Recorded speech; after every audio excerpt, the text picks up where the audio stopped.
Service Radyo Pilipinas. Radyo Publiko ng Bagong Pilipinas para sa Bagong Pilipino.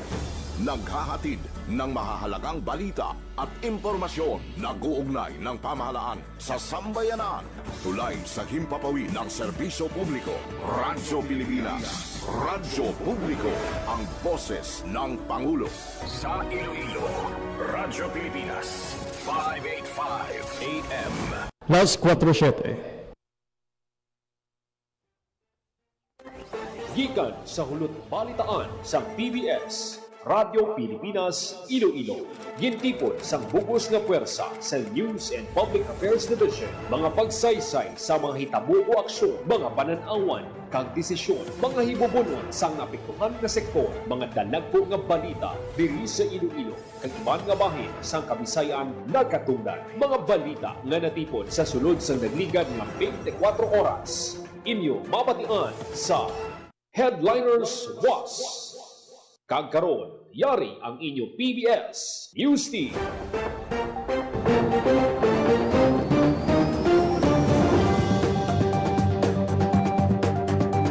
Mayong hapon Pilipinas, mayong hapon Western Visayas.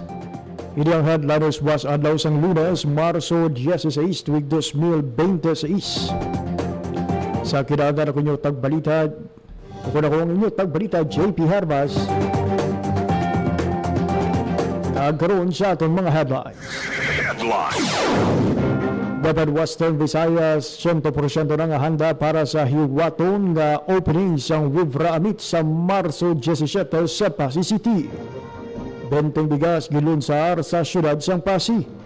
Masobra 50 ka barangay, pulo ka LGU sa Negros Occidental apektado sa liwat na paglupok sa bulkan Kanlaon. DSWD-NIR nagpasalig nga handa nga magresponde kapag hatag bulig anuman oras sa mapektuhan sa paglupok sa bulkan Kanlaon. Pila ka personnel sang PRO6 ginpadunggan. Kag deadline sang pasahay sang papeles para sa fuel subsidy program sang Iloilo City Government gintalana sa Marso 23. Alkalde nagpasalig nga una palang iningabat sang releasing.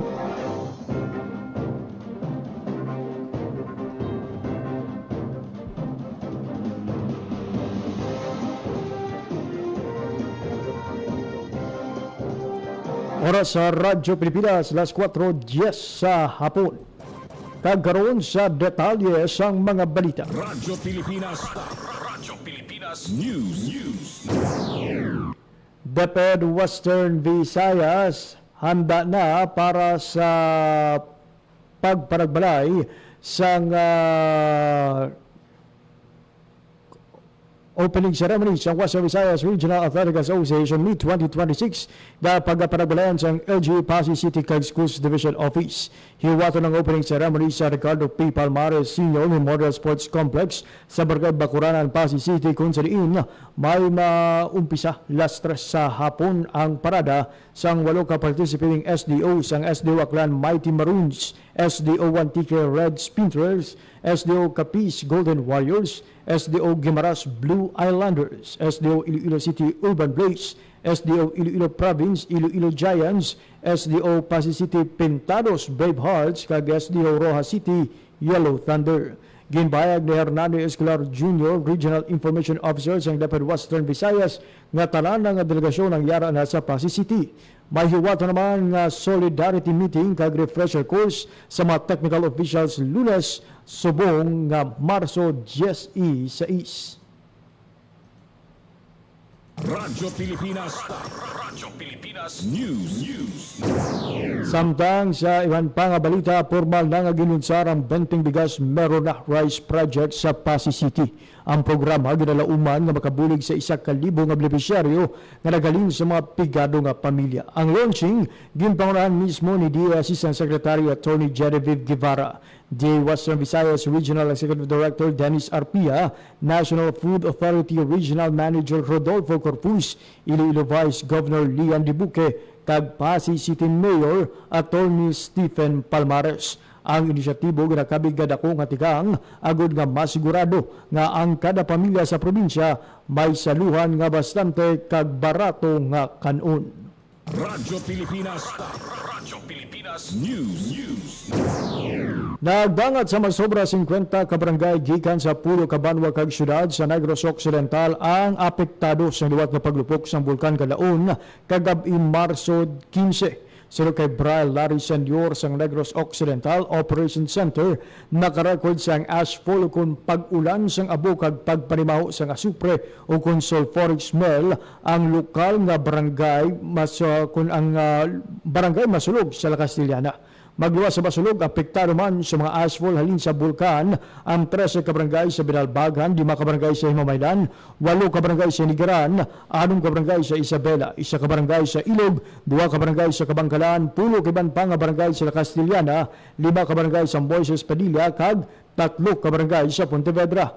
Apisar nga wala nakabalhag sang asphalt, ang barangay Kudkud sa San Carlos City ang apektado sang sulfuric smell. Radyo Pilipinas. Radyo Pilipinas News.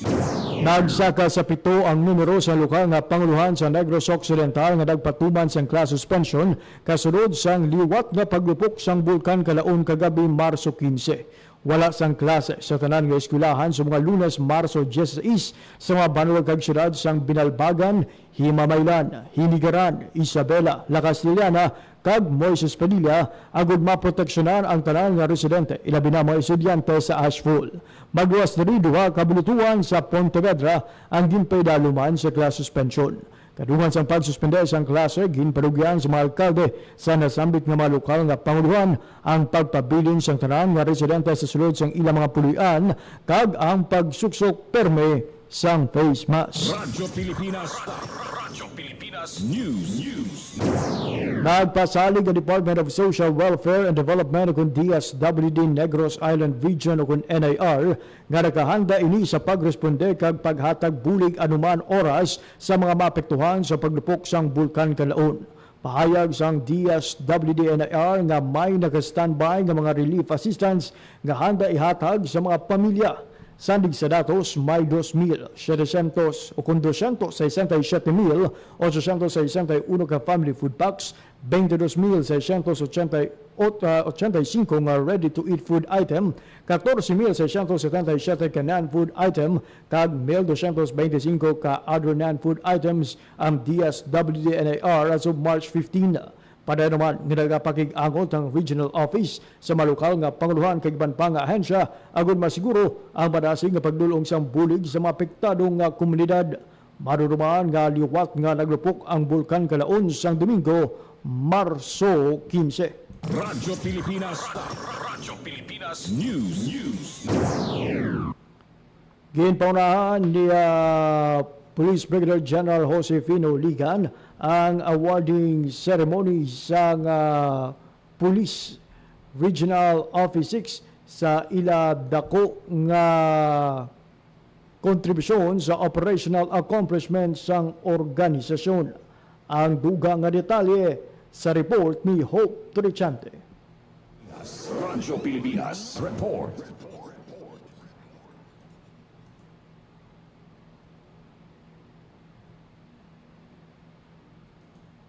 Munahan ni Police Brigadier General Josefino Ligan ang awarding sa mga outstanding personnel sa Police Regional Office 6 sa ila dako nga kontribusyon sa operational accomplishments ng organisasyon.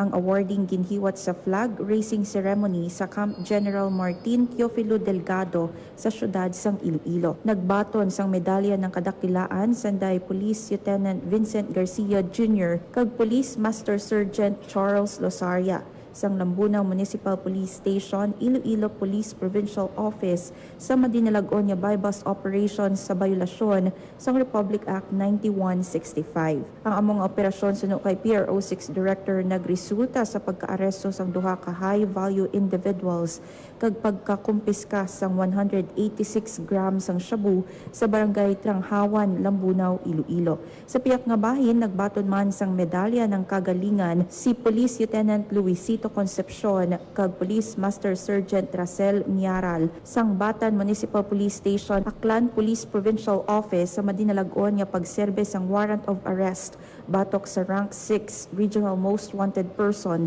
sa 2 counts sang rape sa Batan, Aklan.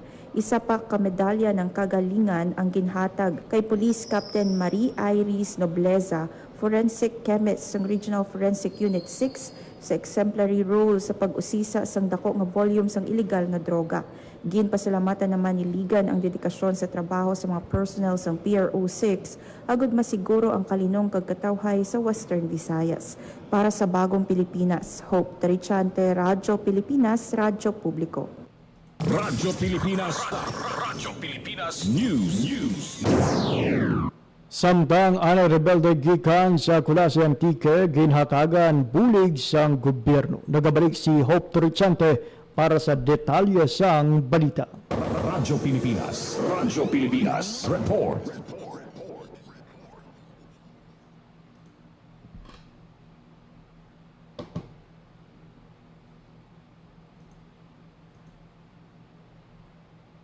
Aton sang 65,000 pesos nga balor sang bulig ang anay rebelde nga nagbalik sa sabak sang gobyerno. Ang turnover sang assistance ginhiwat kadungan sang first quarter regular meeting. Aton sang 65,000 pesos nga balor sang bulig ang anay rebelde nga nagbalik sa sabak sang gobyerno. Ang turnover sang assistance ginhiwat kadungan sang first quarter regular meeting sang Provincial Peace and Order Council, Provincial Anti-Drug Abuse Council kag Provincial Task Force to End Local Communist Armed Conflict. Lakip sa bulig ang 15,000 bilang immediate aid kag 50,000 para sa dugang nga palangabuyan sandig sa Enhanced Comprehensive Local Integration Program. Magluwas diri ang Kulasi Police Station nakabaton man sang 42,000 pesos nga cash assistance bilang kabahin sang support mechanism sang programa. Para sa Bagong Pilipinas, Hope Trichante, Radyo Pilipinas, Radyo Publiko. Radyo Pilipinas. Radyo Pilipinas News. Sa ibang pagigabalita, mga tourism stakeholders sa Boracay ginhana sa digitalization kag marketing. Ang detalye sa balita sa report ni Hope Trichante. Radyo Pilipinas Report. Ang Department of Tourism Region 6 pinaagi sa iya sini nga Tourism Industry Skills Program ang mga tourism stakeholders sa Malay Aklan sa digitalization kag marketing. Ang paghanas naglawig sang 3 ka adlaw nga gintambungan sang nagkalain-lain nga sektor sa industriya sang turismo agud mapabakod ang ila digital competencies kag mapasangkad ang ila kapasidad sa pagpakilala sang ila mga produkto kag serbisyo pinaagi sa mga makabag-o nga marketing strategies. Gintudlo sa mga partisipante ang bag-o nga trend sa digital marketing, lakip na ang content creation, social media engagement kag online branding. Ginpakilala man sa ila ang mga practical tools para masiguro ang ila padayon nga online presence, mapalapad ang market reach kag mapataas ang competitiveness sang ila negosyo. Para sa Bagong Pilipinas, Hope Trichante, Radyo Pilipinas, Radyo Publiko. Radyo Pilipinas. Radyo Pilipinas News. Gintala na sang Iloilo City Government nga tubtob Marso 23 na lang ang deadline sang pasahay sang papeles sang drivers kag operators sang Public Utility Vehicle kon PUV nga luyag mag-avail sang fuel subsidy program sang lokal nga panguluhan. Sunod kang Mayor Raisa Treñas padayon ang ilang nga pag-coordinate sa mga asosasyon sang PUV agud mapahibalo ang guidelines para sa fuel subsidy. Ginpayag sa alkalde nga ang deadline sa Marso 23 para pa lang sa unang nga batch sang releasing sang fuel subsidy sa mga PUV. Idi ang madangatan sang 3 milyones pesos nga pondo nga ginpain sang syudad para sa nasambit nga programa. Sunod sa opisyal, mangita pa sila sang dugang nga pondo para naman sa second batch agud madamo pa ang makaagom sang bulig sa tunga sang pagtaas sang presyo sang gatong. Radyo Pilipinas. Radyo Pilipinas News. Dismayado ang General Service Office sa nagvandalize sang bike lane sa Kalubihan, Haro. Ang dugang nga detalye sa report ni Emerald Santiagudo. Radyo Pilipinas. Radyo Pilipinas Report.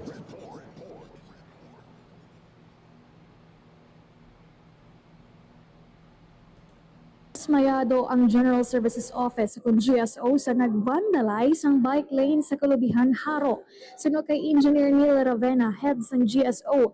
Tuman sila kadismayado bangon may mga personnel ng GSO nga nagatino sang area kag ginhiguan lang ini sang wala pa makilalaan nga mga personalidad. Ginpayagya nga kasubo nga ginapabugal ang bike lane sang syudad apang wala ini ginatipigan kag gina-vandalize lang. Lunes ang aga sang matukiban nga may nag-vandalize sa bike lanes sang mga numero kag letra. Wala pa makilalaan ang mga nag-vandalize sa pangsunod kay Ravena. Pamilyar ang vandal kag posible isa ini sa mga gang sa syudad.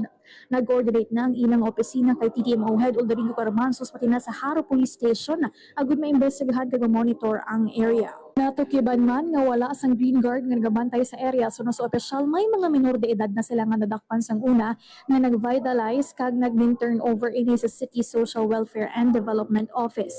Nag-apela naman ang opisyal sa publiko ilabi na sa mga kabataan nga hindi paggubuo ng mga pasilidad sa syudad nga ginatipigan kag ginalimpyuhan, partikular ang bike lanes ilabi pa nga ginakabig nga bike capital of the Philippines ang Iloilo City. Para sa Bagong Pilipinas, Emerson Segudo, Radyo Pilipinas, Radyo Publiko. Radyo Pilipinas. Radyo Pilipinas News. Kada departamento may tracker agud mapasiguro nga padayon ang obra sa mga empleyado sa flexible working arrangement suno kay Mayor Ray Satranias. Nagabalik si Emerson Santiagudo para sa detalye sang balita. Radyo Pilipinas. Radyo Pilipinas. Report.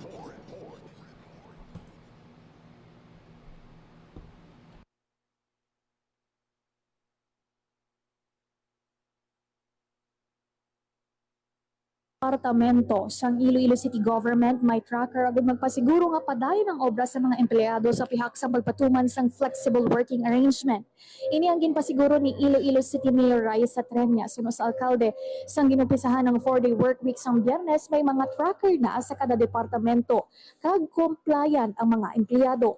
Sa idalom sang flexible working arrangements ng Iloilo City Government, mag-duty on-site ang mga empleyado halin Lunes tugtog Huwebes. Sa Biyernes naman mahimo maka-flexible working arrangement ang mga empleyado depende sa ilang opisina kag magapili kung work from home, community engagement o kung field work. Ginkalipay naman sang alkalde nga nangin matanunusay ang community day sa nagligan nga Biyernes sa una nga pagpatuman sang flexible working arrangement kung sa diin may mga opisina nga nagpapanaog sa mga kabaranggayan agud magtanyag sang serbisyo sang Iloilo City Government. Sunod sa opisyal ang nasambit nga lihok magapasiguro nga magapadayon ang serbisyo sang syudad sa pihak sang flexible working arrangement. Dugang niya, isa ini kapamaagi agud mas mapalapit pa ang serbisyo sa mga kabaranggayan. Para sa Bagong Pilipinas, Emerson Segudo, Radyo Pilipinas, Radyo Publiko. Radyo Pilipinas. Radyo Pilipinas News. Ginpakigbahin sang Iloilo Provincial Environment and Natural Resources Office sa kabataan ng estudyante sang Danao Elementary School ang hutik sa kabukiran nga programa. Tuyo sini nga mapalabot sa kabataan sa kabukiran ang importansya sang pag-amlig sa palibot. Pinaagi sa IEC campaign, ginpaintiende sa ila ang papel sa pagatipan kapag amlig sang palibot. Sa aktibidad giregistrahan sa mga learners ang nanunay-tuway nga issue parte sa palibot, pareho sa pag-atipan sang biodiversity, pag-amlig sa mga sapat sa talamnan kag kakahuyan, importansya sang watershed kag husto nga pagdumala sang basura. Ginpahangop man sa ilang nga bisan simple lang nga mga ginahimo kada adlaw, dako ini nga bulig sa pagatipan sang kalikupan nga nagasuporta sa ilang komunidad. Gidhiwat ang aktibidad sa Marso 11 sa Danao Elementary School, kag ginpadayon ini sa Marso 12 sa Bulwang Kamandag Integrated School sa Banwa sang Leon. Radyo Pilipinas. Radyo Pilipinas News. Ginlunsar sa Bacolod City Government ang serbisyo para sa kababaihan, bukas para sa lahat, one-stop shop bilang kabahin sang selebrasyon sang National Women's Month. Sa dalam sang one-stop shop ang nanay-tuway nga serbisyo kag programa sang gobyerno gindala sang mas malapit sa mga kababaihan kag ila pamilya. Nakib sa mga ginatanyag ang mental health counseling kag women's health and wellness check, kaangay sang bone check, hemoglobin test, blood sugar testing, mental health counseling, nutrition counseling, family planning consultation, general checkup, dental checkup, HIV, STD, kag tuberculosis screening. Nagtanyag man sang ilatag sa kaserbisyo ang Bacolod City DSSD, PSA, COMELEC, PAO, PNP, kag Pag-ibig Fund. Ang selebrasyon magatakop pinagi sa Zumba Bayi nga hiwato naman sa Marso 27. Radyo Pilipinas. Radyo Pilipinas News. Nagbuylog ang graduating students ng Iloilo Science and Technology University kung ESATU sa Pre-Employment Orientation Seminar o kung PEOS nga giniwat sa Department of Migrant Workers Regional Office 6. Ang aktibidad naghatag sing importansya nga kung importante nga impormasyon sa mga estudyante para manginhanda sila kung magplano nga magtrabaho sa abroad. Sa seminar ginpabutyag ang importansya sa pag-intindi sang husto nga mga proseso sa pagtrabaho sa iban nga pungsod, pagkilala sa mga palatandaan sang illegal recruitment kag paghibalo sa mga kinamatarong kag responsibilidad sang overseas Filipino workers o kon OFW. Naghatag man ini sang bulig nga impormasyon para sa mga estudyante nga nagaplano nga magtrabaho sa abroad o kung may mga kapamilya nga nagaubra na sa iban nga pungsod. Pinagi sa mga inisyatiba pareho sa PEOS, padayon nga ginabuligan sang ESATU ang ila graduating student sa paghatag sang ihibalo kag kaalam nga ila magamit sa paghimo sa husto nga desisyon kag sa pag-abot sa mga oportunidad sa iban nga pungsod kag responsable nga pamaagi. Radyo Pilipinas. Radyo Pilipinas News. Kag sa katapusan nga balita, Radyo Pilipinas. Radyo Pilipinas News. ginpadunggan sang Iloilo Science and Technology University kung ESATU sa Dr. Junifer Badoles bilang bag-o nga Vice President for External Affairs kag kay Director Jessa Napone bilang Director for National and International Affairs. Ang ini nga mga posisyon nagapakita sa pagsalig sang universidad sa ila liderato kag dedikasyon sa pagserbisyo sa komunidad sang ESATU.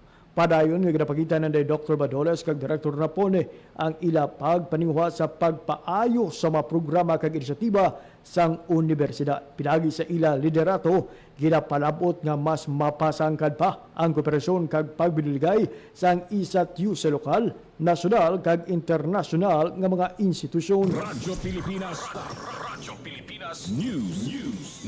Alas 4:29 sa hapon. Radyo Pilipinas. Kag amoyag to ang mga balita nga natipon sa Radyo Pilipinas Iloilo News Team.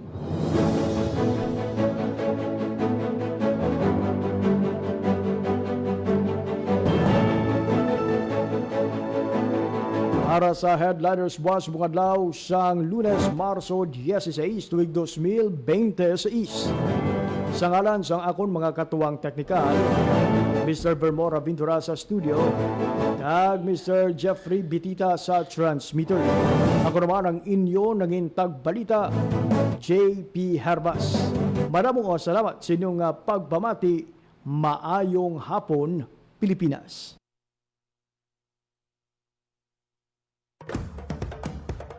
Ito ang Presidential Broadcast Service Radyo Pilipinas. Radyo Publiko. ng Bagong Pilipinas para sa Bagong Pilipino. Naghahatid ng mahahalagang balita at impormasyon na guugnay ng pamahalaan sa sambayanan. Tulay sa himpapawid ng serbisyo publiko. Radyo Pilipinas. Radyo Publiko. Ang boses ng Pangulo. Sa Iloilo, Radyo Pilipinas. 585 AM.